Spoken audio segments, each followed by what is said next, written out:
Um, you know, we have a difficult history with China, a history which included a conflict in 1962. It took us 14 years thereafter to send back to ambassadors.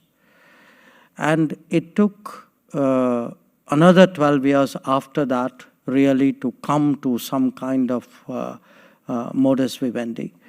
And that happened in 1988.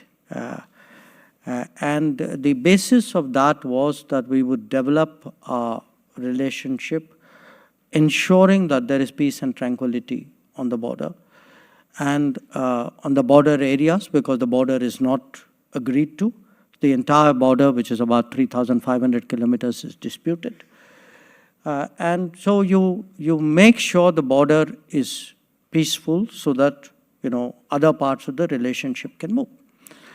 Now, to make sure the border was peaceful, you had a series of agreements in 93, in 96, in 2005, 2006, 2012. So each one of these agreements went into greater and greater detail on how to ensure that the border remained peaceful and stable.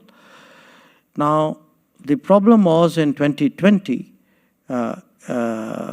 despite these very explicit agreements, we saw that the Chinese, we were all in the middle of COVID at that time, if you remember, moved large number of forces in violation of these agreements to the line of actual control. And once troops, and we responded in kind, and once troops were deployed very close up, which is very dangerous, you know, it was likely a mishap would happen, and it did happen. So there was a clash, and a number of troops died on either side.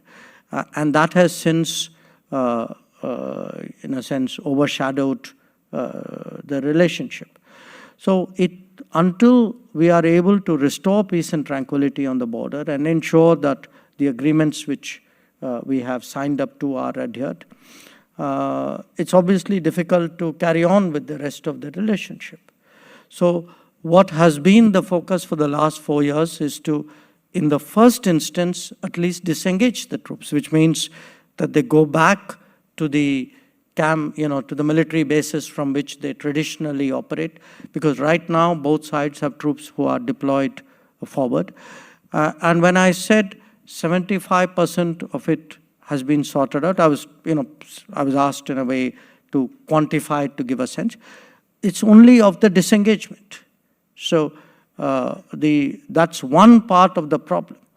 And the main issue right now is the patrolling. You know, how do we, both of us, I would say, patrol up to the line of actual control. And right now, the patrolling arrangements after 2020 have been disturbed. So we've been able to sort out much of the disengagement, the friction points, but some of the patrolling issues need to be resolved. But once we deal with the disengagement, there is the larger issue, which is both of us have brought very large number of troops up to the border. So there is what we call the de-escalation issue. And then there is the next step is really how do you deal with the rest of the relationship, because right now the relationship is very significantly disturbed. That said, there are other issues that we need to look at. I mean, you have two countries who are neighbors, who are unique in the sense that they are the only two countries with over 1 billion people, and who are both rising in the global order, and who often have overlapping peripheries as well, other than the fact that they have a common border.